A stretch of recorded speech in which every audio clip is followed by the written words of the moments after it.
This podcast is proud to be part of the TalkSport Fan Network. TalkSport. Powered by fans. Tired of ads intruding into your favorite comedy podcasts? Good news. Ad-free listening is available on Amazon Music for all the music plus top podcasts included with your Prime membership. Dive into a world of laughs by downloading the Amazon Music app for free or go to amazon.com/comedy ad-free. That's amazon.com/comedy ad-free to catch up on the latest episodes without the ads. The TalkSport Fan Network is proudly supported by McDelivery, bringing you the food you love. McDelivery brings a top-tier lineup of food right to your door. No matter the result, you'll always be winning with McDelivery. Order now on the McDonald's app and you'll get rewards points delivered too. So that ordering today means some tasty rewards for tomorrow. Only via app at participating restaurants. 18 plus. Rewards registration required. Points only on menu items. Delivery fee and terms apply. See mcdonalds.com.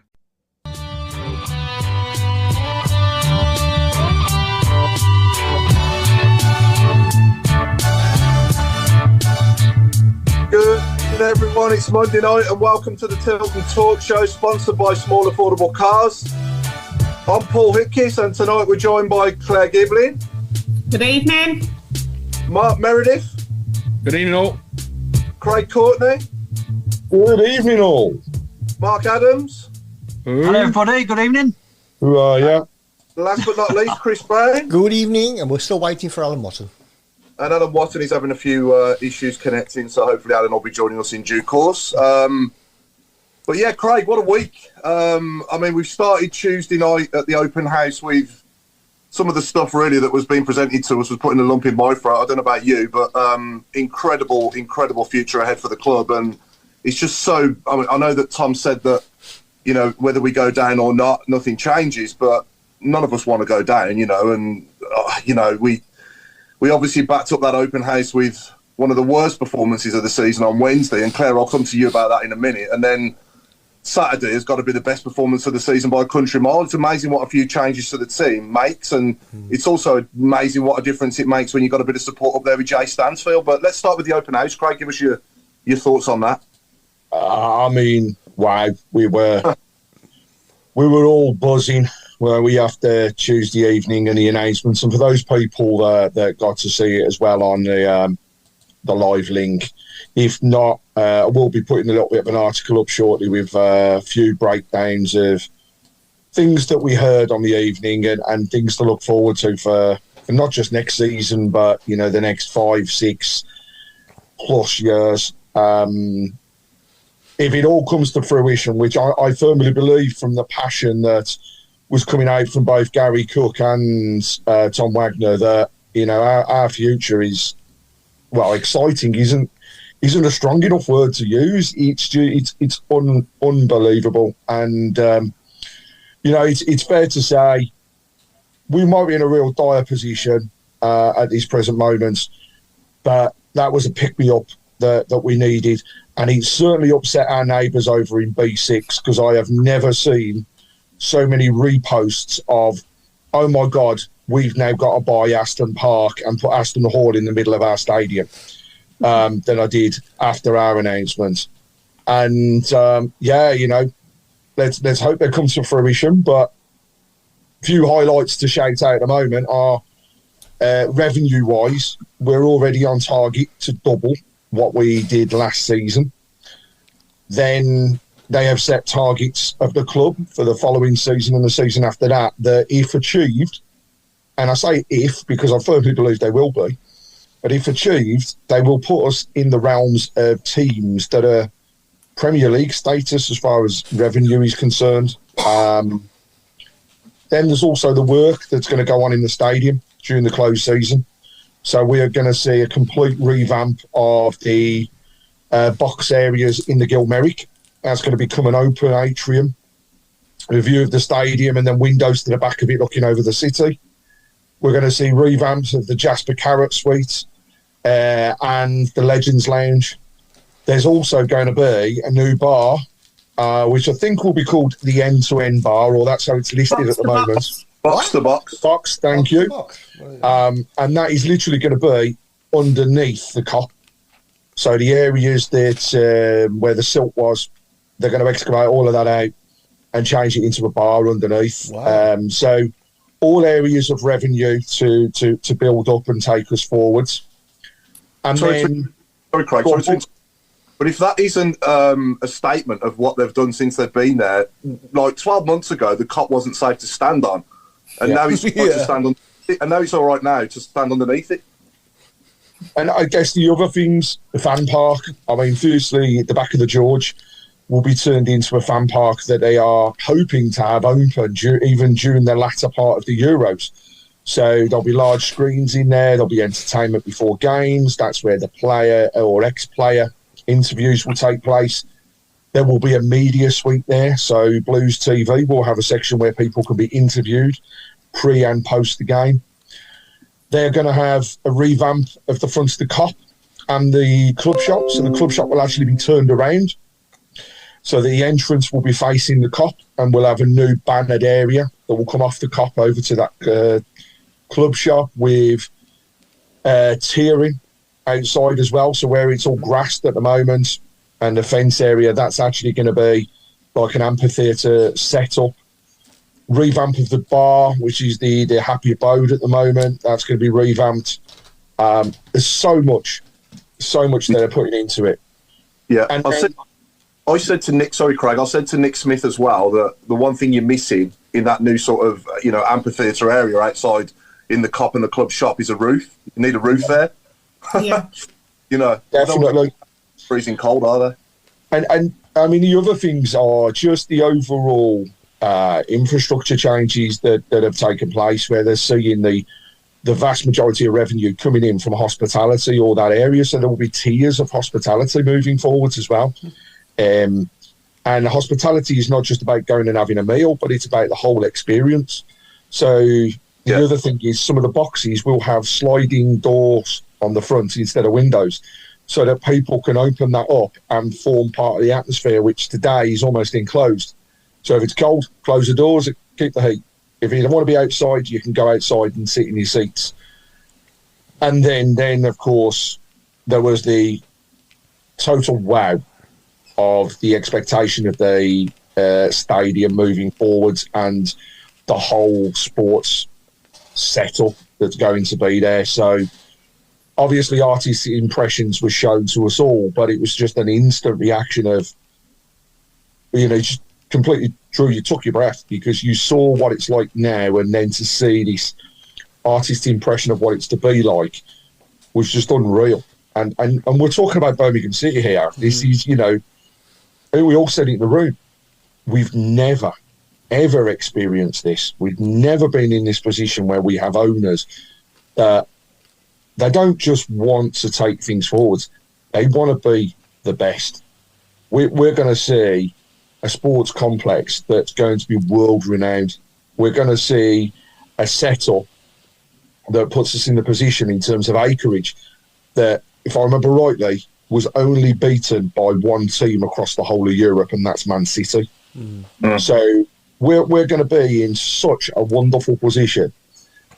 And work starts pretty much straight away.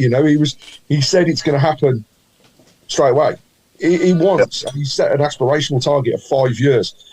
I think it's like, oh, look, that's not fair, Chris. What, this big, gigantic piece of cake with fresh cream on top? Just rubbing that little bit in. I haven't even eaten it tea yet. I bet he's nicked that from Saturday. I think St Andrews will be turned into housing, won't it? That's the vibes. That's the vibes that I'm getting. But I think two important things as well. Claire, I'll come on to you now. But the Trevor Francis Memorial Foundation, headed by Jasper Carrott and Gary Cook, and also a change in catering as well, suppliers, which is another. Thank goodness for that. Yeah. I mean, really works, we need.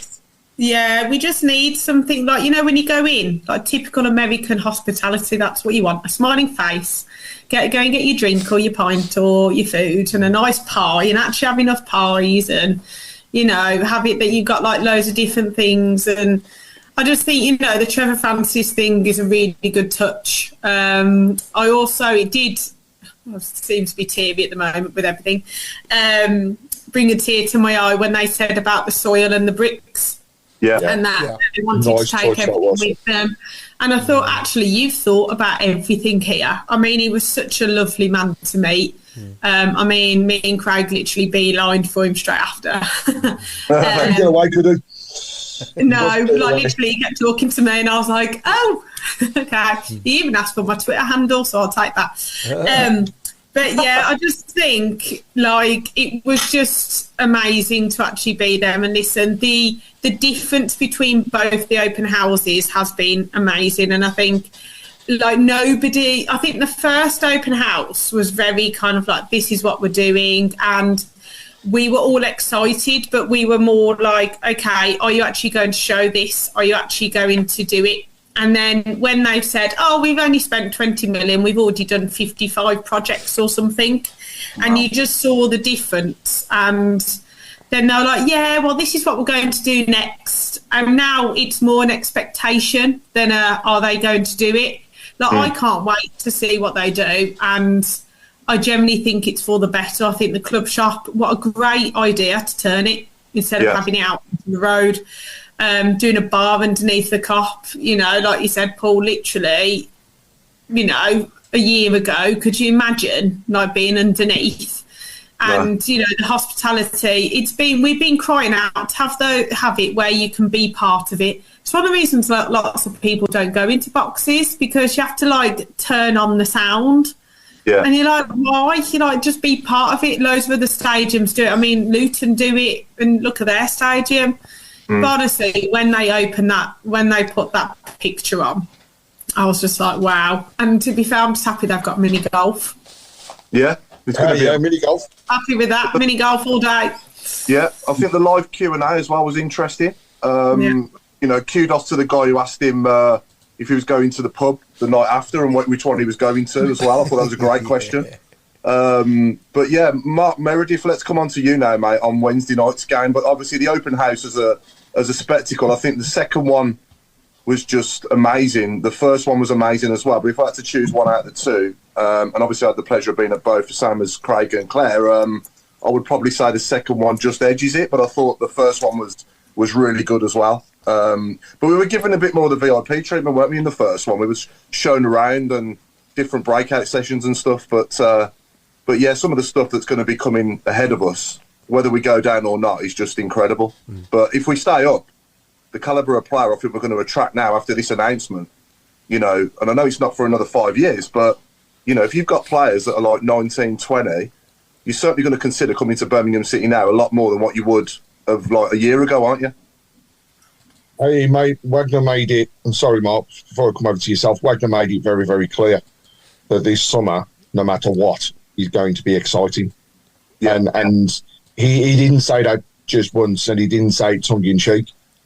He meant it. And so I think, you know, we're probably still to hear some big announcements, Should also add the kit, by the way. A lot of people asked about the kit and what was going on. Right, so the club have agreed another 2 years at present with Nike. The difference, though, between past seasons and this one is that we're not going to get an off-the-shelf kit. They are going to be working with the club for purpose-made kits for us. So that's the big difference this time around. And obviously the club shop, once it's revamped, will be owned by us again. Woohoo! Do we think the price of the kits might go up on that basis, judging by what I've just paid for an England shirt that's Nike? I think that would be the scary thought, is that they would though. However, they'd be daft if they overpriced them. Perhaps if they gave the option to people to buy an expensive version and a, should we say, fan version, that would be the way to go. But I desperately hope we don't see the likes of, a basic shirt for England, 85, 90 quid, and then the most expensive 120 odd. I don't think from the vibe I got that the fact that they want to increase a lot of the revenue with hospitality. Yeah. I don't get that vibe from them. I'm hoping I'm wrong. I mean, £55 for a shirt is a steal. Not going to lie. Like, if you look at every other team, probably across the Championship. I'd love to know how much the most expensive is and how much we pay, because I don't think we pay that much for a shirt, considering you wear it 46 times or more. It's £1 a time, isn't it, really? I think they'll do loads of things, though. I mean, you got the main bloke from JD who has made them what they are, so I'm excited to see what the shop's like. Hopefully it's quite interactive and it's quite out there kind of thing as well. Yeah. I want to say as well, we've got some incredible staff in the club now as well. I mean, Nick Smith, the guy who was presenting, the infrastructure guy, the head of infrastructure, his presentation was just I know you've already touched on what we're doing, Craig, but he presented it superbly well, didn't he? It was unreal. And I mean, the other thing is the fact we keep referencing Man City, but these guys work together there. They built the backgrounds to what is Man City, and Gary Cook made reference to it a couple of times, but what I also made reference to was they haven't finished. So, what he left them with really was the first building blocks of where they are and what they're going on to do. And you can just, you get that sense and that vibe that that's what's going to come with Wagner and co as well. He said at the beginning, let's start off as we mean to go on. And his first words, we are going nowhere. We're about to invest 2 to 3 billion on a stadium. That's how he opened up his speech. And he couldn't have done it any better. And you'll see a reference quite a few times that'll come out. And please don't put on the message board what you think it means. However, he did come up with 3 letters, and the 3 letters are FEA. And that's what he was saying.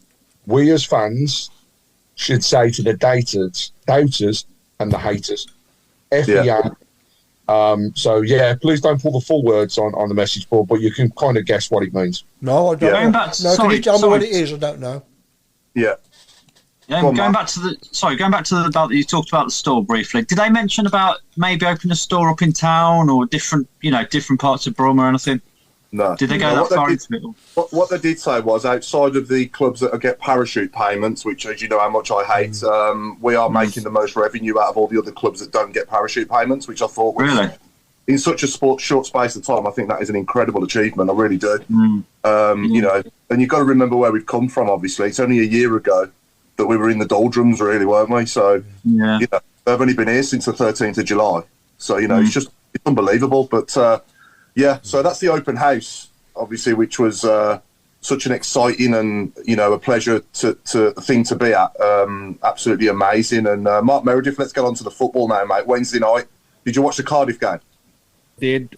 Disaster is one word I'm going to say. I'd only seen bits of the open house, obviously, on Blues TV Tuesday night. I caught some of it and, mind-blowing. Some of the things they spoke about was mind-blowing. But tuning in on Wednesday with that excitement and then watching what we watched was really a big, brick to the head, so to speak. They didn't have anything, did they? I think they could have played for 3 or 4 days and not scored a goal. Didn't really create, didn't look like scoring.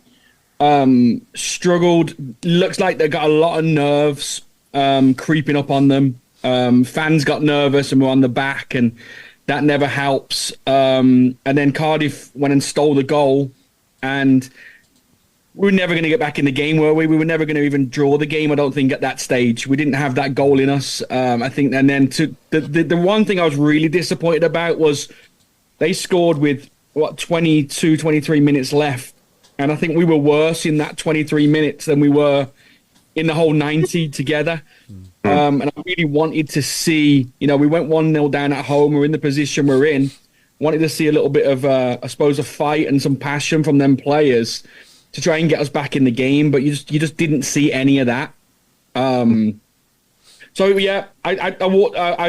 off the TV on Wednesday night. Actually, I turned off a little bit earlier because I went to get the little one from school. I just told my wife, listen, I'll go and get Joel from school because I can't watch the last 5 minutes of this. We wanted to do the same, Mark. I was a 15 in our ranking scale after Wednesday. And then you guys will talk about Saturdays, obviously, as well. But what a change. What a difference. Like, from the first whistle, it was...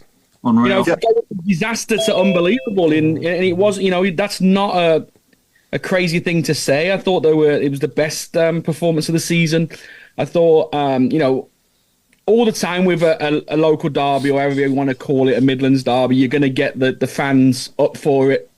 So I thought straight away, just hearing the atmosphere on the TV, you could see everyone was up for it. But we started on the front foot. Rarick made a couple of changes. I thought Bellick was excellent at centre-back. I think he took away the pressure of Ayew and the mistakes we were making defensively. Tyler Roberts, got to give a shout-out to him. I thought he was outstanding. He gave us what we've missed behind Stansfield. We needed something there.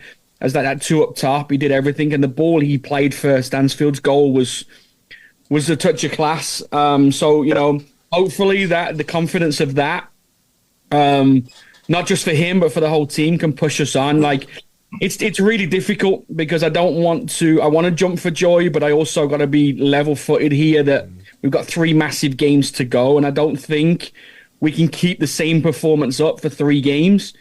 But I think if we can, get results and do what we need to do, then obviously we're in a better position today than we were on Thursday last week.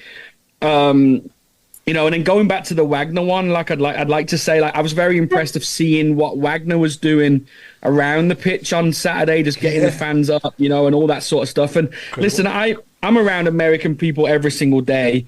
They're very enthusiastic. They're very they're people that fall in love with something quickly, and they're invested in it.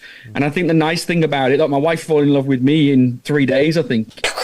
But she was drunk. We won't talk about that one. But no, they're very invested. And the nice thing about it is this is his first ever experience of football. So Birmingham will always be that one for him, the one in his heart, the one that he will push and do. You get these owners that have owned other clubs in the past, and they've always got those memories and relationships with other clubs. We're having this guy come in, and it's brand new to him. And you can see already from his passion that he loves the club. His blue suit, his badge is always there. He's screaming, he's shouting. And obviously when they were singing Tom Wagner is a Blue, he's up and he's cheering. And it was funny because you could see Gardner laughing. And I thought, that's your song that we've now passed on to. Passed on to him, But no, I was delighted about Saturday. It's a totally change of heart. But I'm also very, like I say, level-footed on the fact that 3 massive, massive games to come. Yeah, definitely. Yeah. Good evening, Alan Watson. Good evening, everybody. Thanks for joining us. You're welcome. I've had a bit of computer problems as my lack of input over the last few days, I'm afraid. I haven't been able to do any of my blogs or whatever. So I think I've fixed it now. Thank you for persevering and letting me in. No worries. No problem. And, Well, Mark Adams said not to let you in, Mr. Watson. It was terrible. It was being really... I did not. It was so rude. I didn't, Al. I didn't. He was so rude. But for me, I swear I didn't, Al. Sorry, the Mark, who? I don't know that. Who's he? Who are you? Go on, Paul. The 3 players that came into the team, or 4 players that came into the team on Saturday, made such a difference. And, I want to shout out Keshi Anderson as well, because we haven't seen much of him. And I thought he was absolutely outstanding. He gave us that pace, that strength, and that drive, didn't he, on that left flank? And obviously the first goal, I know it was an own goal, but he played a huge part in that. And it was another lovely ball again from Roberts, wasn't it, Ro? Yeah, I was going to say Anderson was superb. I mean, we did actually play a lot differently without Bacuna, I thought. We seemed to sort of flow a bit more. It's not having a dig at Bacuna, but it was noticeable. But like I say, going back to the start of the game, I mean, wow. I mean, if you could have 11 man of match awards, you'd give them all out, wouldn't you? Because I don't think anyone had a bad game. They just gave everything for the cause. Wagner was man of the match. There's you know what I mean? He was man of the match. Yeah. Well, he did his job, didn't he? Yeah. But I mean, what summed it up for me was Sunich within tears when he scored. I mean, that just captured everything for me. That was just superb. Not one nice thing, probably. You know what I mean? He just in that 1 second. Well, that's what we want. We want a bit of emotion. We want a bit of emotion. Yeah. I mean, it was. I mean, like say, I knew lads in the away end, and they said it was the best atmosphere away from home that they've ever seen this season. That includes Leeds, Sunderland. They said it was absolutely superb. And I don't do reggae, as we all know, but this UB40 song now in our court like that, the atmosphere when that comes on now is just amazing, and even I'm singing now, unbelievable. It's going to be. That's the thing. That's the thing, Paul. It's going to be played for years now, isn't it? It's going to be up there with like ELO and all the rest. It'll be another club anthem, along with Keep Right On and Mr. Blue Sky and all the other ones that we've got. I think when they join in with the old anthem as well at the end, I think that is quite. They've got to do that more often and tee it up though, because the past two games, I think they've missed the trick. Because like the Cardiff one, for example, they completely cocked it up. You couldn't hear it. But then the weekend, it wasn't teed up right. It was, if it had been right, the noise would have been even bigger than what we actually did have. But that ending, those last few words, that's the part that everybody latches onto. Exactly. And I love the fact if they do it properly, that then happens just before they kick a ball. So, club's got to get it right. I know they listen. Mr. Golding, if you're listening, relay the message for us. Let's get it played. Let's get it played properly. What struck me as well,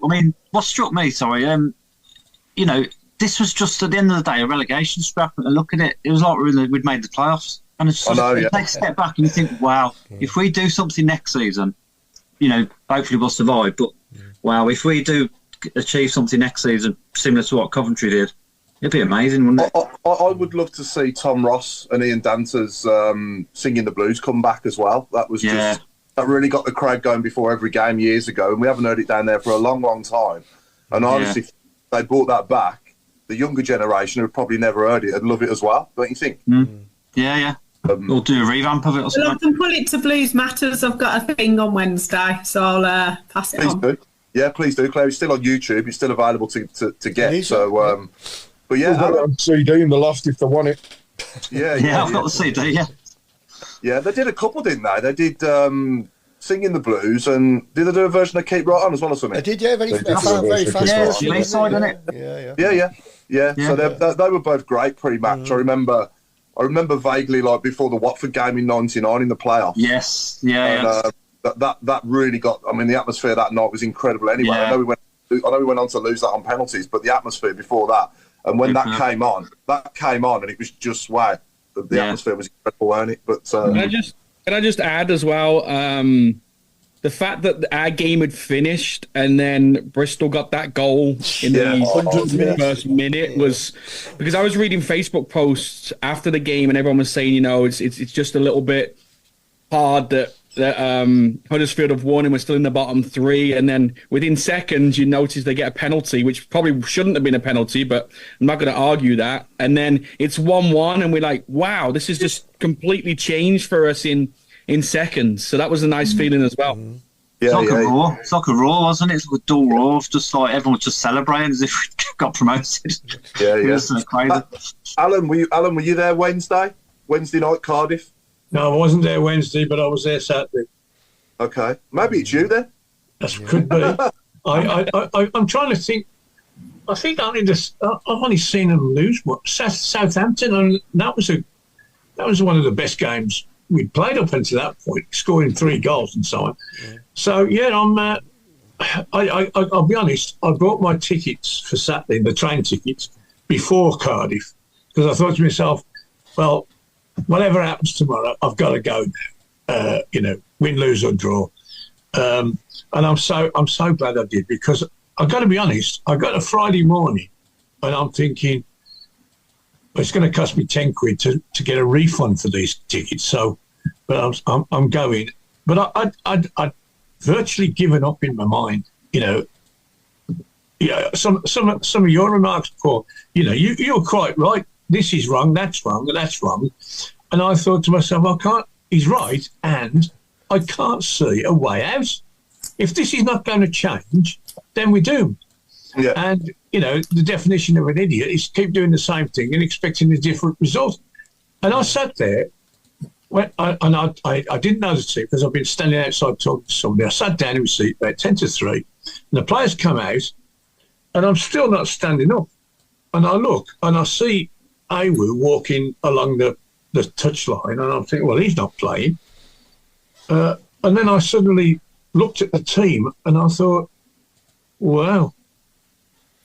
I didn't get excited. I've got to be honest. I think, he's in. What's he going to do? He's in. What's he going to do? No. But I couldn't be more wrong. It was those 4 players that you've already mentioned were key to the whole thing. Sonny scored a goal. Anderson virtually scored a goal, and they were at it. And the whole team got carried along with that.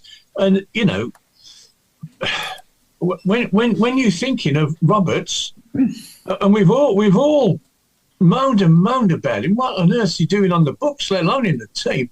He was superb. He was brilliant, wasn't he? And the 2 assists he made for the goals. Where's this man been hiding all season?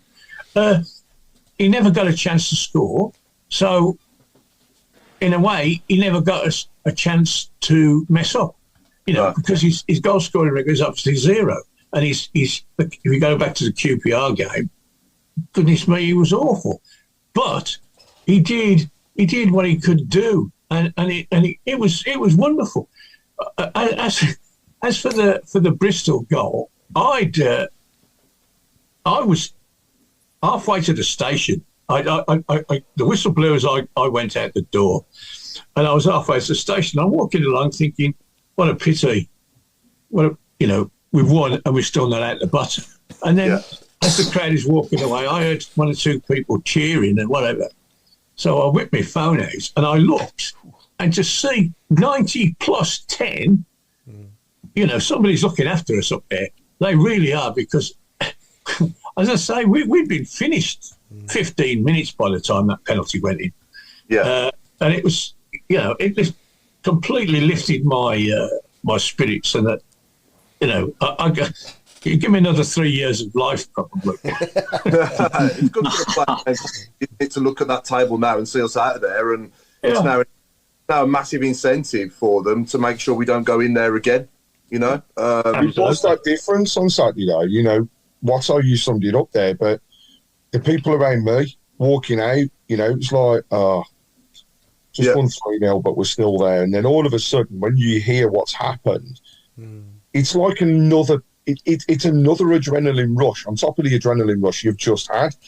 And it did make the weekend, because I really do feel as though if they hadn't have got that equaliser, whilst we'd won 3-0 and still been on a high, you'd have still felt that little bit demoralised, because you're looking and thinking, oh, Jesus, we're in that bottom. But now, it's even more interesting now, because going to the weekend, if we get a result at Rotherham, which I desperately hope we do, and let's put it out there, we should. We should. Get ahead of ourselves. Know what the Blues are. About the Blues here. We are talking about the Blues, but we should get a result, and then that means then that there's more pressure than ever on Huddersfield to get one. Because then the following week, if we go into that game and, for example, they haven't got a result and we've got 3 points, right? They then have to beat us. They have to come at us. And I still believe that a team that attacks us puts us actually on the front foot. I think we're better when we're being attacked and we are just going forwards on our own. And it'll be the difference. But what a demisery amount of away tickets from Huddersfield. I'm really disappointed with the allocation that they've given. Well, they're never going to give us all of them, though, are they, Craig? I mean, no, not this stage. I can't literally wait. I think it's going to be a full. I think we're going to sell out, aren't we, away from home? Easily. But what I noticed so obviously Wednesday, it was horrendous. I was like Mark Meredith. I thought, that's it. I literally came home and it was that bad. I literally cried in the car. It was horrendous. And I was like, I cannot believe we're not showing any fight, any passion, any determination. I mean, it's just typical Blues, isn't it? Where you go really high one day, then the next day it's awful, and then Saturday you're up there again. But we had a bit of luck. Like the Anderson goal was a deflection. Little bits of luck all of a sudden came to us on Saturday. We just need to keep it going because, Blackburn play Sheffield Wednesday on Sunday, and I think Huddersfield have got Swansea at home. So Swansea aren't really playing for anything, I don't think. And obviously Blackburn got a massive result against Leeds. If you had a £5 bet on Blues winning, Blackburn winning, and some of these others, I think you would have made a bit of money. But I'll go and put my hands up. I know I slated Tyler Roberts on this show many a time, but it was his best game in a Birmingham City shirt by a mile. And I think Billick at the back, I said it earlier, I'm not going to lie, literally, I think since QPR he's been one of our best players. And coming from the back, he was doing like a Van Dijk running forward. He was the one who made the run, so the gap made it so Roberts could play the ball. He was just brilliant. And Sunjic, when he cried, I was like, finally, we see something. That's all we've ever wanted, is just to see that bit of oomph. We were crying out for it last week. We were literally praying last week and literally, please, please, please. But really pleased with it. I think the tempo was good. And Anderson, he's got a bit about him, hasn't he? He's got a bit of oomph. Yeah. When he came on against Wednesday, I was like, where's he gone? And I just think hopefully Rowett knows who he can rely on in the last 3 games. Unfortunately, 2 of them are away, which is always a worry because we never do very well away from home. But I think we'll be okay. As I said, I've said 4 wins and we've done, 2 of them. So let's see if we can beat Rotherham and Huddersfield. But they'll have something to play for. Rotherham have got pride to play for. So they're not roll over and keel over, are they? No, not at all. I think a big thing for me is we've got a week's rest between games now. And I would certainly keep the same 11 on Saturday at Rotherham and, challenge them to go and do the same to Rotherham as what they did to Coventry, and then same again at Huddersfield the week after if they do. You know what I mean? There's no need to change a single player from that team on Saturday at Rotherham. It's coming Saturday, So, they've got a nice week to prepare for it, and there's no games in between. So let's go. Let's go again. And I'd just say to the players, as you were, give me exactly the same as what you did at St Andrews last Saturday. Do you agree with that, Mark Meredith, as a coach? Would you do the same? Yeah, I think after Wednesday, going back to that, I think Rowett did say there was a few words, and they said it was led by the players more than the coaching staff, which is always great. I think a lot of players don't want to hear honesty sometimes, especially if it's them who's had the bad performance. But it's better coming from your teammates than it is from anybody else. Yeah. So I think that really, I talked about it last week. We needed someone to press the reset button, and I think they did. And so going into training this week, I think you just got to, have that confidence and everything just buzzing around the place, just focusing on what happened Saturday, focusing on the positives. And then, I think the team talk Saturday morning then at Rotherham is you got to go out and do the same thing. You don't worry about the Cardiff game. You don't worry about the Coventry game anymore. You just go out there and you go and do what you need to do. And you, like you said, you take one game at a time. You go, Rotherham's a tough place to go to because they're, like you said, they're down and they just got some pride to play for. Now, you would hope that in the position that we are still in, going to a team like that is already relegated, we should be stronger and we should take the game to them a little bit because we need to win the game. They don't really need to win it. But they are the types of games that you can choke on. And the last thing we need is to lose there, and then the Coventry result gets forgotten about. So, as a coach, I think Robinson and Rowett, they got to go in there and allow the players to, I suppose, lead it themselves as well. And every one of them on Saturday knew their job. They came out and they rose to the occasion massively. We've got to now ensure that they rise to the next 3, and hopefully, fingers crossed, by the Norwich game, it won't matter. I do still think it will go to the last game. I still don't think anybody's out of it, but like Craig said, if we can get a result Saturday and Huddersfield don't, then we could be actually safe the following week if we, draw or beat them.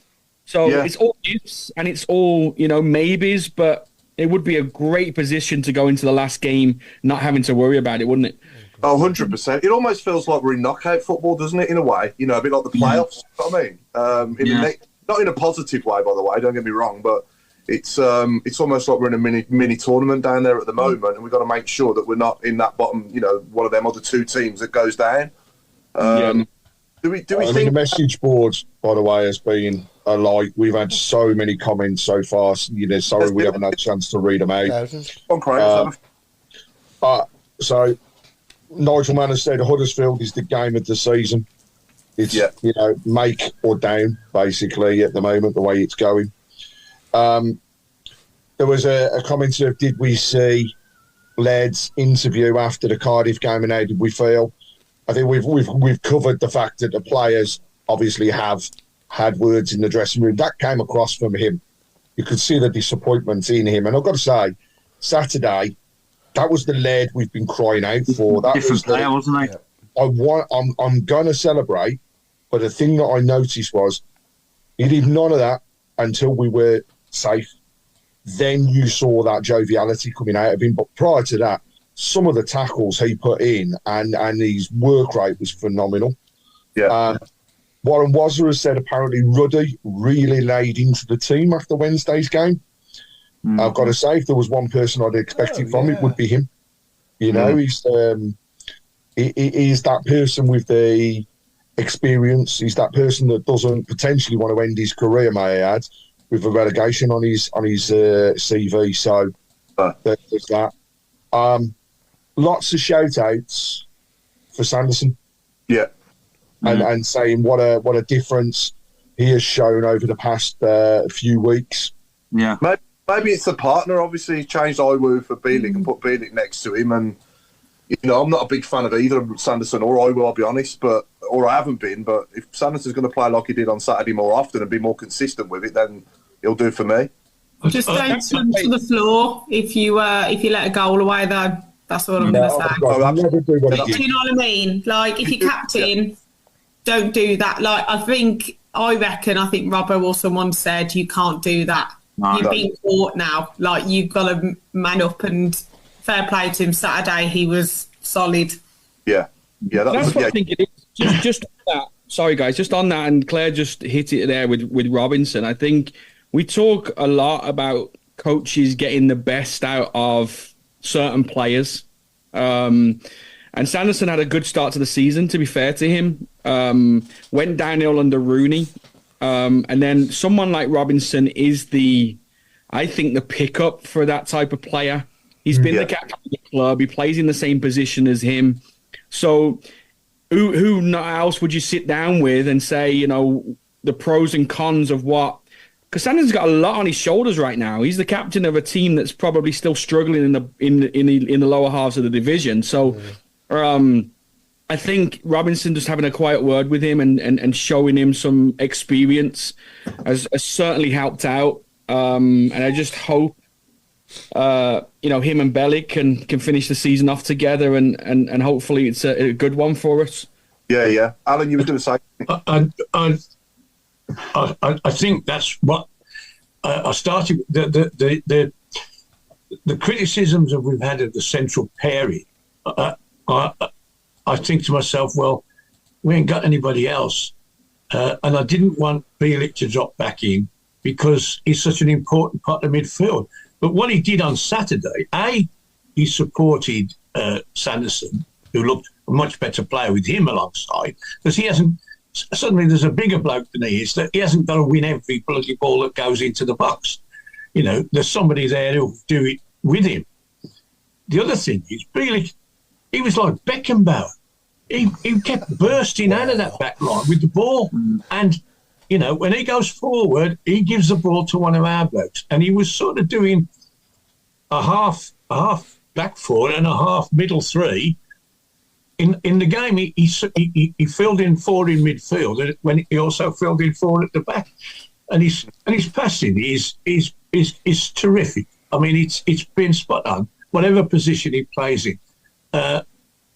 And we responded, if you give the ball to people with a bit of room, and then they're going to get kicked up in the air every time they receive it, and they've got a chance to turn and have a go at people.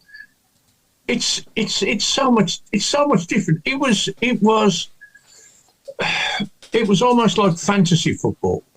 We've all been sitting there for 12 months thinking, oh my God, what's going on? And then suddenly, what should be happening happens, and they play well. They play together. There's no bawling and shouting at each other. They're all pulling the same way. And I refused. The guy sits in front of me. He said, "Why aren't you smiling?" I said, "Well, I haven't been smiling all day. Why should I start now and spoil things?" Because I thought, don't get excited. Don't get excited. Because we were still in the bottom three then. Well, even when I left the ground, I was still.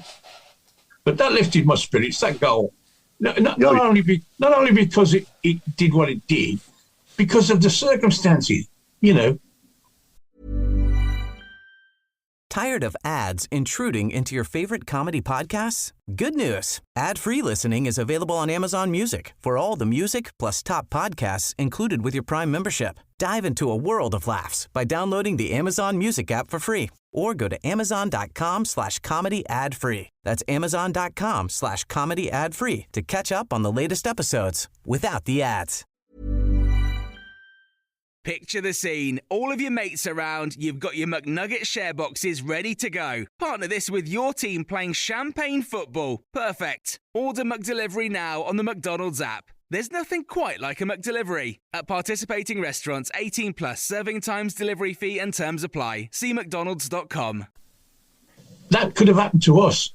Somebody, we're out the bottom three, and then somebody sticks a 10-minute penalty against us and drops us back in. That you can see that happening to us, but it happened to somebody else this time, and it was wonderful. Great feeling. Let's get your thoughts briefly, Alan, as well. Have you watched the open house from last Tuesday? Have you seen that? I did, yeah. Give us your brief thoughts on that. Then, what did you think of what you was hearing there? As well, I mean, while I was trying to get through, I was listening to what he was saying, and I get it. I listen to particular. I'm not a great fan of Cook, to be honest. But Mr. What's his name? Wagner. Yeah. He could sell me a fridge in the North Pole. He's such a good salesman, and he's such a good businessman. You think when he says, "Oh, we're going to spend 10 billion," people are going, well, what we're going to do is a 60,000-seater stadium. We're going to get 20,000 in the one we've got. And I said to somebody at the weekend, imagine first game of the season of season 28-29. First game back in the Premier.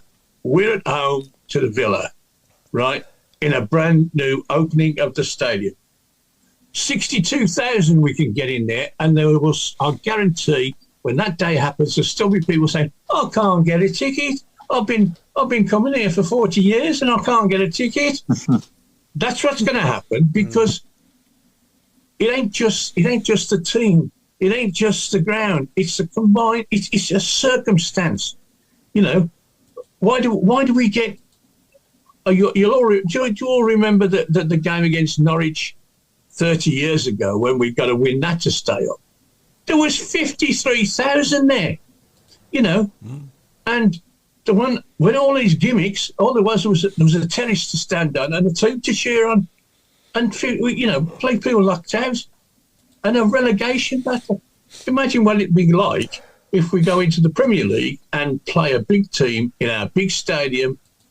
It won't have any problems filling that, because people will want to come to the stadium to start with. First thing. Yeah, that's exactly what Tom Wagner said as well. He said, if it's like this now, imagine what it's going to be like when we're good. He didn't say if we're good, he said when we're good. But can I ask you, Alan, why are you not keen on Gary Cook? What's the reason for that? Because I think he's doing a brilliant job. Sorry about I just wish he'd stand up and say, "I'm sorry. It was my mistake that we brought Rooney into the club. I had an idea, it didn't work, and I apologise. Let's move on." That would make me happy. Well, Tom Wagner did that at the open house, didn't he? I know he did, and that's I noticed that. Why didn't he let Cook say it? I don't think it was just Cook's decision, was it? I think it was a joint decision between them all. But there's no point in even going on about it anymore now. Let's just look forward. I understand, but he's the one thing Tom Wagner also said was, it won't be the first mistake we make, and it won't be the first decision that we regret either. It won't be the only decision we make that we regret. Yeah. I accept that. So it doesn't define Gary Cook, that one decision, that's for sure. No, I'm not saying that. I also got, I went to bed on Tuesday night, having taken all this in and telling people about it the following morning. And then we sit down and 90 minutes of absolute dross. And all that wonderful enthusiasm gets sucked out of me, Yeah. Oh, yeah. And the two, I understand what Wagner's saying. The two are not connected. We're going to do this, whatever happens. Yeah. But I don't want to have the biggest stadium in the third division. You know what I mean? No. I mean, to be honest, coming on to that point, I think even if the worst came to the worst, we did go down. I don't think we will now, but if we did, we're not going to be in the third division in 5 years' time. No. People think, we won't. The Americans aren't here to hang around in League One or mess about. It'd be a year maximum. Things happen for a reason, don't they, Mark? And I think if the worst did happen, then it may need to happen just to give us that winning. Because I think if we do go down, I'll be honest and say, I'm not going to say we'll romp the league, because I know the League One's a hard league, but I'd like to think we'll win more than we lose in that league. Is that probably realistic to say, do you think? Absolutely. I mean, tops. Even if we lose a few players, I still think we'd be top 6.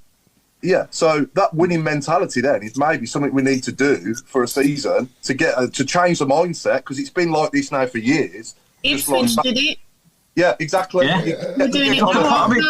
Look at Coventry. Coventry went to League 2 and came back. Yeah. But I don't want to go down. Wolves did it. Southampton. Yeah, there's loads. I want to change the thought process to winning in this league, not in League One. Don't get me wrong, but I'm just saying that if it happens, maybe it's happening for a reason, and that's the reason that it might be happening. But also as well, I want to wish Amy Merrick's a welcome to Birmingham City Football Club as our new women's coach, Craig. Yeah, I suppose, first things first, I know we put a message out there, but thank you to Darren Carter for what he did. And ultimately where he has taken us to. I think it was fair after the last set of games prior to this weekend's loss that we were not in a position to go up this season, and therefore decision was made to part with Darren. So thank you for everything you've done. And yes, the announcement today of Amy Merrick's coming in, who has a lot to prove. Has worked with the England under 18s and 19s, has worked at Brighton as well, which is where the link to the club comes at the moment. Obviously, Hope Powell coming from Brighton, and she has, an eye really, I think, for talent management, and that's where those links will come in. She'll come in straight into what is our last game of the season on Sunday against Sheffield United at home, before we go to our last away game. So it'll be interesting to see what she does, how things change. I think it's fair to say don't expect things to change overnight, as we never see it with any management anyhow, and give her time. And I think she'll build a side that will really help to take us forwards. And I know Mr. Meredith, I think we exchanged a few messages earlier on, but you've got that little bit of a background, haven't you, in regards to Amy and the current people at the club and what they've done previously? Yeah, well, obviously Emily Simpkins, who's our assistant manager, obviously under Darren, she played for Brighton after she obviously played with Blues as well. I've known her back since the Leicester days when I was doing coaching at the women's game there. So the fact that, Hope we all know Hope Powell's got a massive amount of experience, probably one of the best experienced managers in the women's game in England. So I think, Hope's probably got together, and I presume she's got a lot of trust in Amy, and she's worked with her in the past. Obviously, Emily's going to have a say about it as well. She's ended up staying. I know she took the game on Sunday previously when Carts had left. So I really do believe that the three of them together are going to have a really good mindset. And the nice thing about it is they all know each other. They all know how they work already. So hopefully they can just fit that in perfectly and start in their new role here. And I think the key thing for myself is we've seen, and we've lost Paul. We've seen a lot of, should we say, not very straightforward play for the ladies. We've seen a lot of opportunities go awry. And some of that just may be down to the fact that the players were uncertain. What was our vision? Where were we going? I think we'll see that differently now under Amy, because I think she will work extremely closely with Hope Pell. She's got those links into not just the game overall, but, we had we should say for the open house, it wasn't just Wagner, but the whole of the group were there. So we had the backing of all of the people, and they're there as well to support us through the ladies' game. They've got massive aspirations. Matt Alvarez has been huge in America for the ladies' game. He wants to build that here as well. So I think what we will start to see now is more of an influence coming from Hope and the team above to drive us forward. And then next season, we've got to do it next season. This league is ridiculous anyhow. One team being promoted is just daft. It should never be the case. Open up the Women's Super League to more teams and give everybody a chance, because we don't have that at the moment. It's really hard. One team being promoted is just unfair. So let's see what next season brings. But let's start as we mean to go on, and then Sunday, let's get as many people down as possible to support the ladies through their last game. We still want to finish as high up in the league as possible, so everybody's backing will help. It's 2:00 on Sunday. Season ticket holders, it's free. If you can't go yourself, but you've got family, friends, or members, or that want to go, then the tickets are there to be used. Just book them, and people can use them digitally. But please help and support us, and let's get behind Amy in her first game in charge on Sunday. Just on that quickly, when they talked about the new stadium, obviously at the open house, did they mention anything for the women on that? Will they play at that stadium? Will they have their own, or what will go on with them? It was one thing that actually wasn't mentioned in regards to the playing structure. What they did cover off was obviously the training facility that will be built in the same sports quarter will be for every team. So that's the key thing about keeping everybody together. But I would imagine they will do, unless, of course, they go down the same route as what Man City did, which was they've got a training quarter, but they also have, in theory, a mini stadium which is used for their ladies' game. So, we might see that, but it wasn't directly covered off. But I'm sure we will hear more things to come. Yeah, sorry guys, I got cut off, so I'm back on there. I just want to say something about this is 2020 hindsight, really. But at the time it happened, when they brought Hope Powell in, I couldn't help feeling, what is she there for? Darren is the manager, the coach of the team. He's the number one, and yet he's got this, ex-England manager. Certainly in the women's game, she's pretty high up, and sort of what's she going to do? is she just going to be a nuisance, or is she going to help, or whatever? And it's this sort of football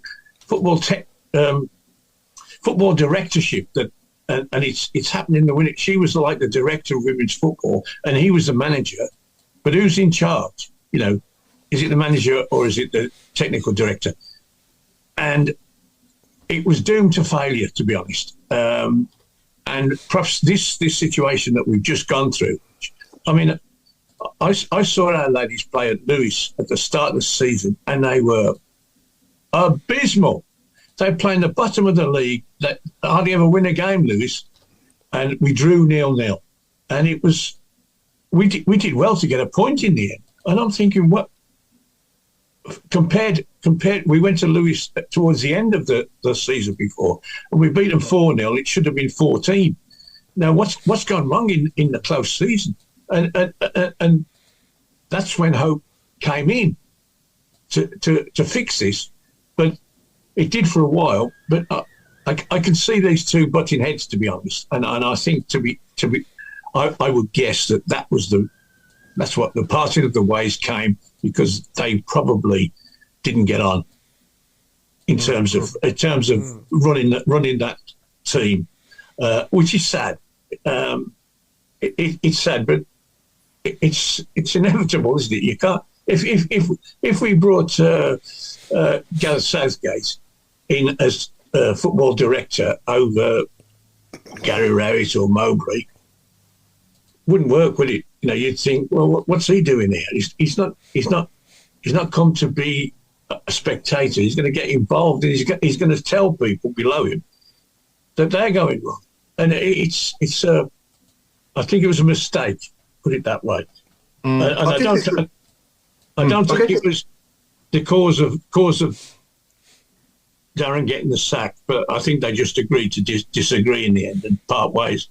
It's a similar kind of thing to Gary Rowett and Craig Gardner, isn't it, on the men's side? Because Hope Powell's job in the women's side is the same as Craig Gardner's in the men's side, isn't it? Same job, but different side of the club. Yeah, and I think she was brought in for stability as well, because we were not, as a women's team, we were not stable. We were not in a good place. Despite the fact, you know, we just missed out last season in regards to getting promoted. We needed that extra level of input to enable us to go forwards. And there is a definite difference in the way things are and the way they're structured at the moment. And since Hope's come in, I think one thing we have seen is the calibre of player that has come into the club has been, you know, superb. You know, we've got a squad that is more than capable of not just winning the league, but walking the league. It then is a case of getting the right person to bring the ladies together to play, actually, you know, similar to what we saw on Saturday. You know, we've got a group of people that we've been saying have been, you know, my description of them after Wednesday was a group of prima donnas that didn't have anything to do. But actually, we've got a group of players that just needed bringing together, and Hope has helped do that. But she is phenomenal at bringing people through the ranks. That comes from the expertise of being, you know, a player coming through to management, to England, then out to America and helping it thrive out there. This season, we are now seeing the youngsters coming through the ladies' team as well. We had another debutant at the weekend. We've had 2 youngsters that have broken through prior to that. And those players are getting their chances, I think, because of Hope's ability to spot a player and to be able to actually help guide those youngsters through. I was told at the beginning of the season that they would clash, and there probably has been clashes, but sometimes that helps the team. On this occasion, it hasn't worked out, but honestly, you could say after 4 games at the start of this season that I was very surprised that Darren was still in a job at that point in time, but he did turn it around and he did give us that run leading up to Christmas, which was fantastic. We just haven't seen it again after those international breaks and after the festive break that you get in the ladies' game. Injuries didn't help that, did they? Injuries didn't help, no. The injuries didn't help, and nor did the games, and it's so sporadic. It's ridiculous. I mean, I think the international breaks, it's just absolutely unreal. You understand the men's side of it, you understand it in terms of, we know there's going to be a break in September, we know there's going to be a break in October, we know there's going to be some in the new year. With the ladies' game, it was almost every other week. It was absolutely unreal. But then there's sort of look at the other positives, right? We had 3 Birmingham City players turning out against the Lionesses last week. You know, they're up against the best. They were able to show what they could do against the best, and hopefully moving forwards we'll do that again. But yeah, Amy, best of luck. Darren, thanks for watching. Just to follow on to that though, Craig, you know, I agree with what you and Alan are saying, and the thing is, Hope is, as I just said, probably one of the most experienced women's coaches in the game, playing and coaching, and our dealings with the FA in England and stuff like that. So what she will be to Amy and Emily as young coaches coming through the women's game, they both played and now they're coaching. She's going to be a massive mentor to them as well. I don't think she was ever going to be a mentor to Carts, because he played professionally in the men's game, and it is a big difference. And so I think it was probably a difficult one to try to mentor and tell Darren how to do things. But I think she's going to be able to do that with Amy and Emily. And I also think that, as you said, recruitment-wise, who wouldn't in the women's game want to go and play for Hope? Because of her experience, because of her knowledge. So I think she can be fantastic in getting players in, and then they can work as a team, and the 3 of them then can work together and learn from each other. And I think I think they'd be a lot more successful with the 3 of them in there than we were this year with Darren. Yeah, Claire, you wanted to talk about the James Staunton Foundation. Oh yeah, hold on, let me get the information. My other half is a trustee for the James Staunton Foundation. I know that the family are quite big Blues fans, and his son is as well. It's all about talking about men's mental health. So unfortunately, James committed suicide 5 years ago. The foundation is all about making sure that there's a platform for men to talk about their mental health, as suicide affects them the most, which is like 75%. They're a charity that have an application process for small mental health events and charities to apply for funding of up to £2,000. It can be therapy sessions, it can be therapy lessons to providing football pitches for small charity helping men's mental health. So I think hopefully we can put a link on for the Tilton Talk show to raise any funds or money. I know that the other day we had Claire, do you know the web address? and Mr. and Mrs. Knight as well. And we've done like loads of events. They do 5-a-side football matches in the summer and everything. So if we can put on a link, Chris, that'd be great. Yeah, do you know the link offhand? No, but I'll send it over. Yeah, no problem. But like, if anybody's ever, I know that there's been I've known quite a few people lose people recently due to mental health reasons. So obviously, if anybody ever wants to talk, you know, you've got all of us lot on here. Birmingham City do loads of things as well, and it's just better to talk. I know that obviously I'm the only woman on here, but yeah, I just think because it's high in men, you know, like just speak about it and stuff. Yeah,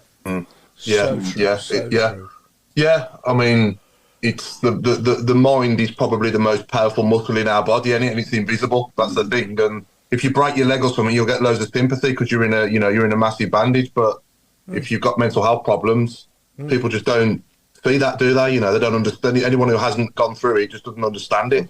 True. Yeah. Yeah. Yeah, But, just any fundraising or anything, obviously. We'll put the link on and just like promote it really, even if it's just about talking to people and, you know, especially like with the blues, it's so up and down. Do you know what I mean? It can affect everybody and, you know, everyone's got their own lives as well. But as a blues family, we always come together. So. Yeah, definitely. Yeah. Bottom. So. Can I actually? Sorry, Paul. I said I'll give a shout out to one of our listeners, Mark, who gave me a lift home on after the game on Saturday back to Coventry. He lives in Northampton, and him and his Sam, Mark's top man, gave me a lift home. So appreciate it, Mark, and it's nice to see you again and see Sam as well. And Sam's a promising young goalie who plays for Northampton Town. So. Did you say that was a trophy look for you, wasn't it? Out of 27,000 people, 27,000 people, and you found one that was driving to Northampton that was willing to give you a lift. No, what it was. He was standing at the side of the road with his thumb up. Did he have an Uber sticker on the side of his door as well? Do you know what happened? Let me explain. After the game on Wednesday, I went back to New Street, so I thought I should get the bus back to Cardiff or the train or whatever. Anyway, I started chatting to him at New Street. Okay. And sort of said he listens to the show. He loves the show. And he was going back to Northampton on the Northampton train. And he said, if you want, I'll give you a lift after the game Saturday. So there you go. Yeah. Fair play. There you go. Fair play to him. Fair play. You pulled. So let's do predictions for Saturday, shall we? While I'm thinking about it. I'll start with you, Chris. Oh, you would, wouldn't you? Yeah. All right, then. Okay. Croc. I'll be happy. I think it's going to be a draw. We might get a draw. I just can't see a win, but I'll be happy with a draw. You can't see us beating Rotherham away. It's going to. I think they're going to. I don't know. Well, I was there once before, and they sacked the manager the week later. I think if I'm going to. If they'll be negative, then you know. Yeah. I know what you mean. Real psychology and all that. Because I said we got no chance against Coventry, didn't I? So. Yeah, I did as well. To be fair, yeah. Mark Meredith, what do you think? 1-0 us. That'll do. Claire. 2-0. Please just win away from home. Please. That's all I'm asking. Nice. Please just win away from home. We've travelled like Mr. T this season, haven't we?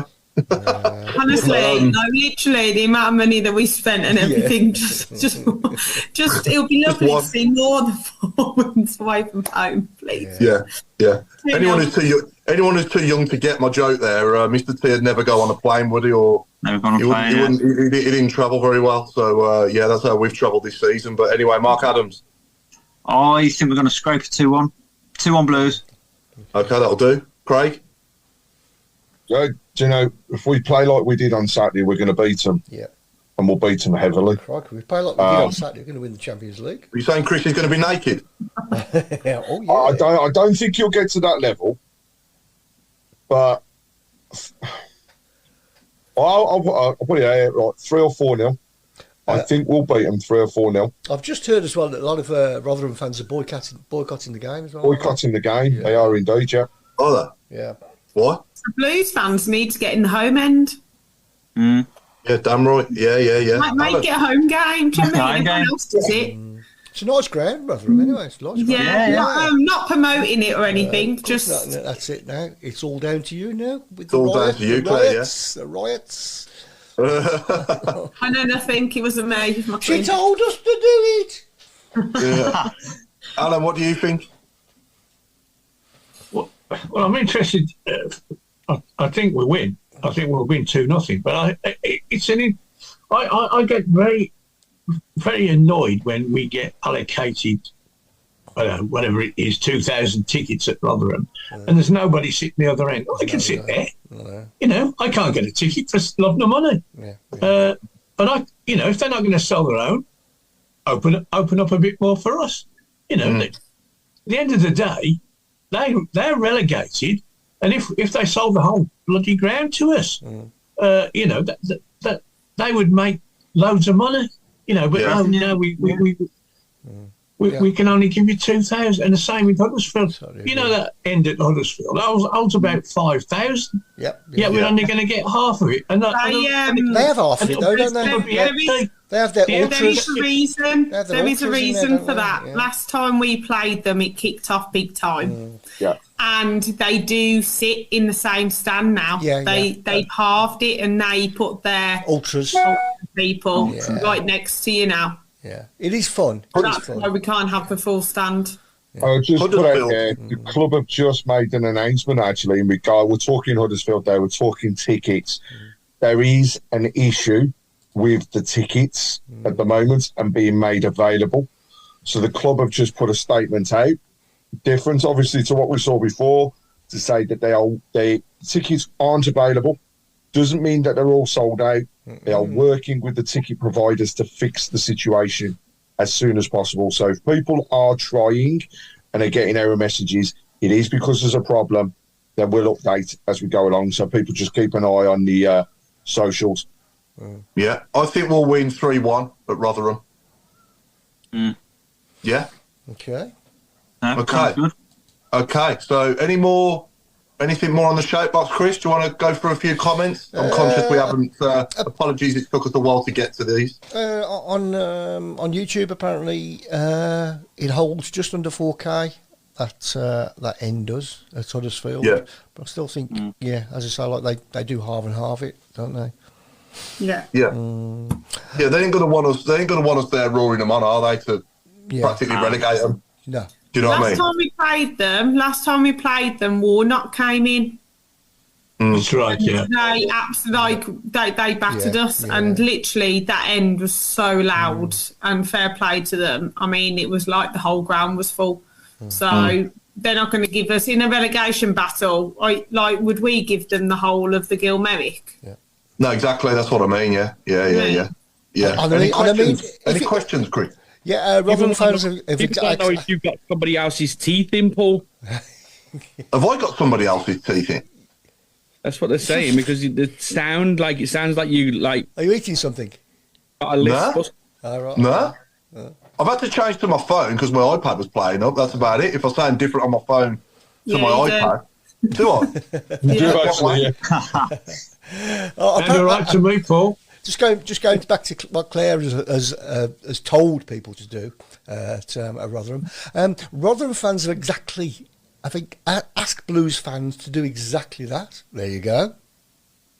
See, it's not just me. Rotherham fans have asked. Yeah, that's right. When we get a points deduction, we're blaming it on Claire. Yeah. I can't be blamed for anything for once.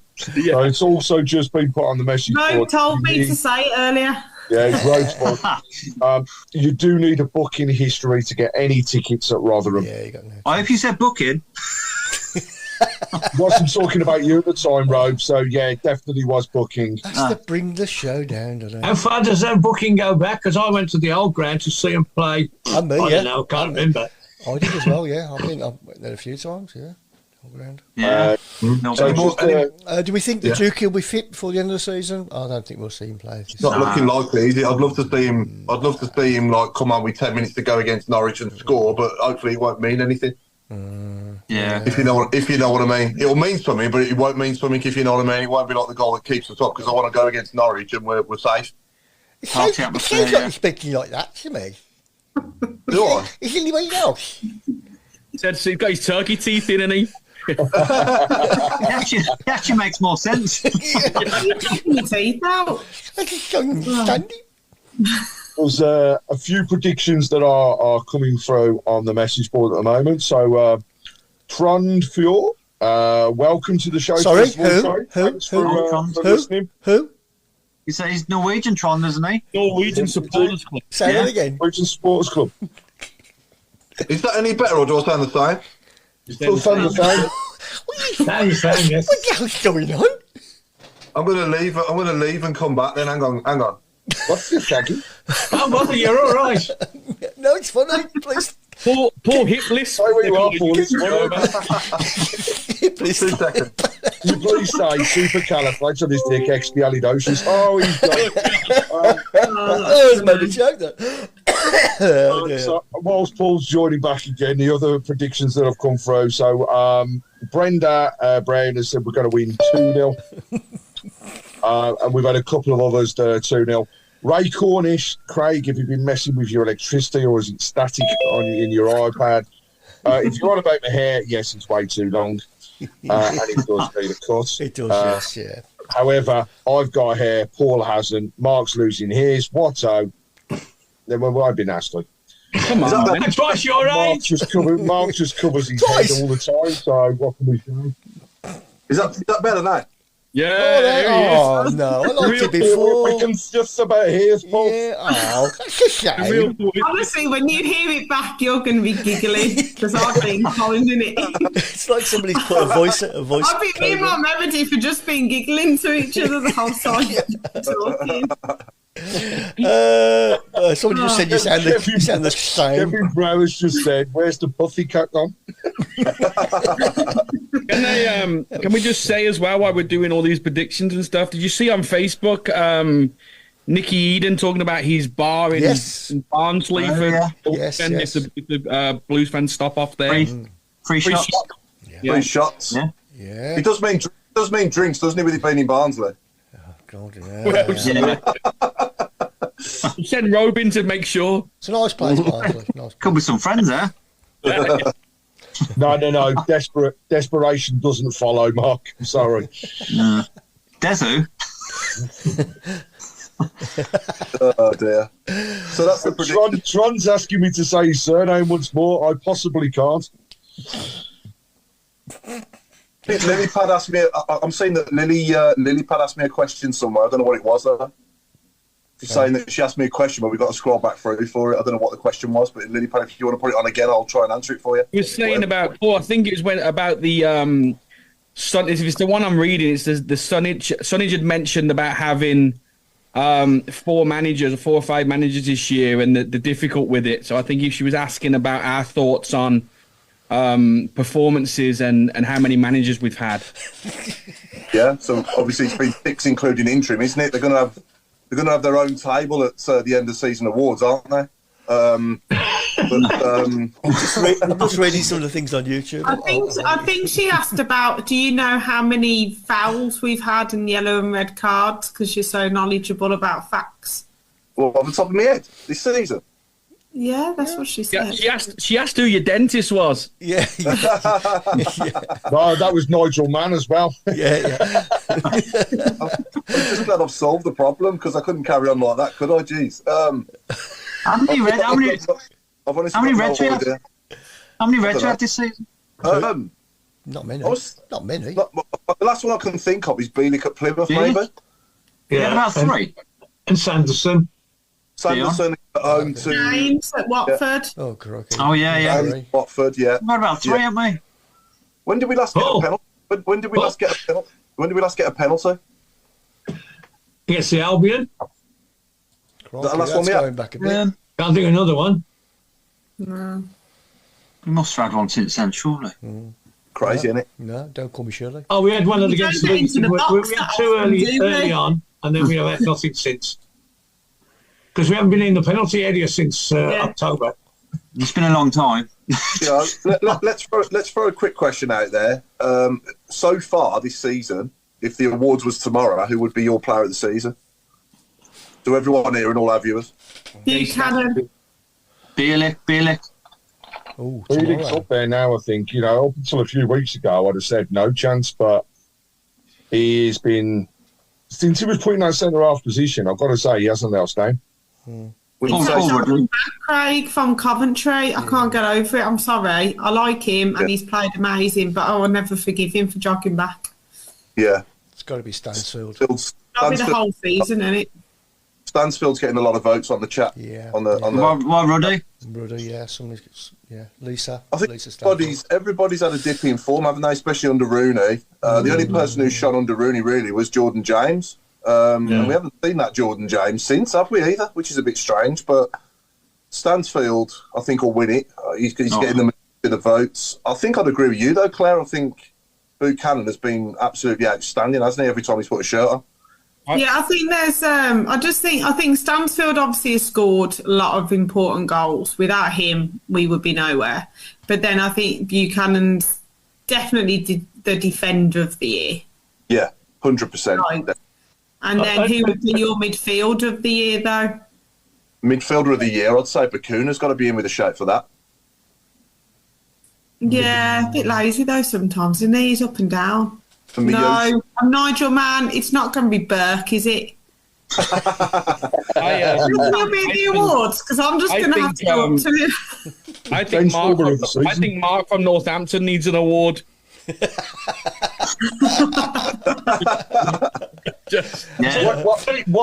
Mr. Adams hasn't realised is Mark from Northampton was really just doing a recce to see whether it was true that Coventry was a complete shithole. We've had shit. You've got children watching. Yeah, that's second week on the road. That word's been mentioned. What was that? What was that? Craig swearing on the Tilton talk show. Oh, I know. It's horrendous. God. I was only just saying what everybody else thinks. We've had more red cards on the show than the Blues have all season, I think. Yeah. I think the problem about picking a player of the season is that apart from Stansfield and Ruddy, everybody else has had gaps in there for injuries, suspensions, where Stansfield and Ruddy have played every game. Yeah, that's true. That's true. And, Buchanan, yes, I'm a big Buchanan fan, but that big period that he missed, he didn't come back fit and firing. He's back to his best now, but there was a gap. Same with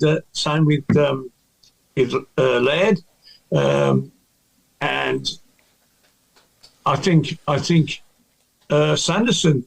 He missed four. He had 3 games suspended. They didn't pick him the 4th game, and then he came back, and that gap. It took him time again. So there's people who have had a lot of good games, but there's also like say Bacuna. Bacuna's been missing for various reasons. He just ain't been picked, or he's been injured, or whatever. Then he's had some very good games, but he's also had so many ordinary ones. If you went back to probably say November, Dembele we've been talking about, but he's done nothing. He got left out, and he's done nothing since. And it's a strange one, and that's been part of the problem why we haven't been doing so well, because people have had gaps of play. Going back to Jay though, on everyone's opinions. What do you think we've got a chance of keeping him? Did you just say going back to J-Lo? No. Everybody say J-Lo. I wish we had. Sign J-Lo up for sure. That number. I'd love to keep him, mate, but I think, to be honest, I can see Fulham wanting to keep hold of him. Can you? Or maybe like a newly promoted team, like a Leicester or something. I think we could get him on loan another year, because I think Fulham might want him again in another year's time. Definitely I'm on loan, 100%. If you had him and someone else up front, I think we would be cooking. What's people's thoughts on Mayoshi?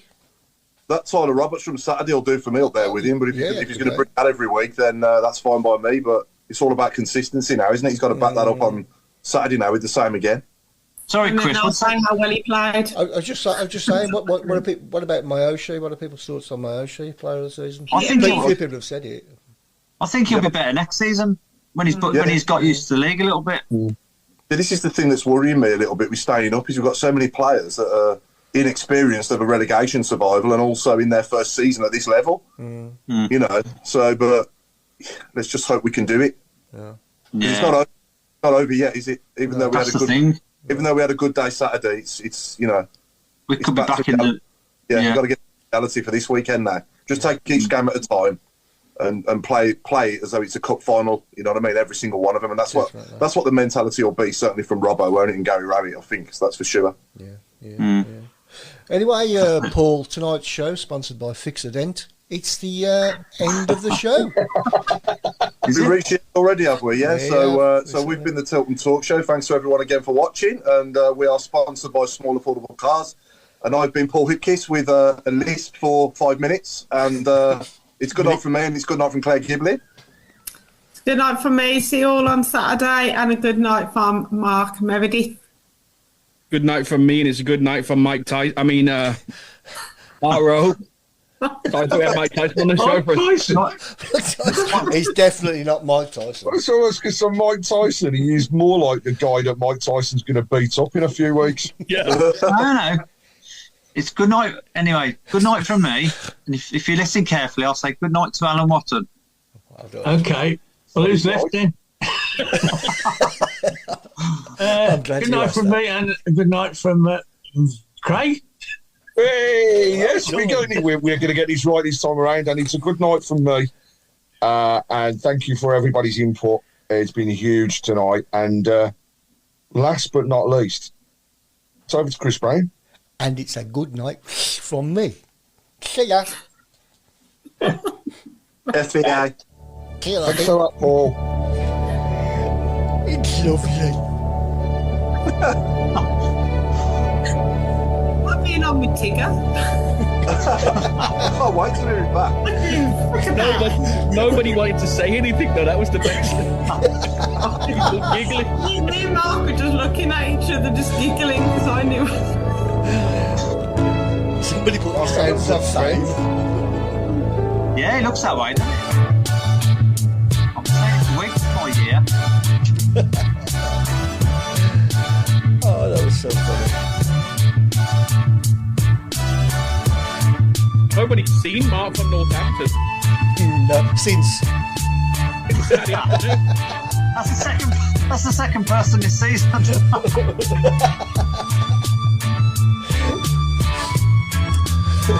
You slopped out before you come on air, or are you doing it now, Mark? Hey? Oh, slop. No, it's been sweet slopping out over here this weekend. I've got to talk quietly because I'm in someone else's house.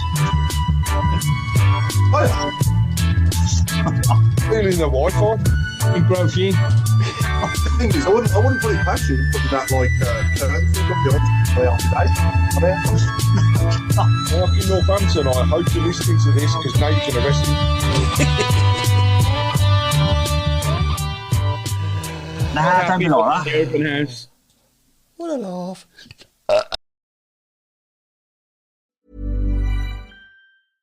If there's one thing that my family and friends know me for, it's being an amazing gift giver.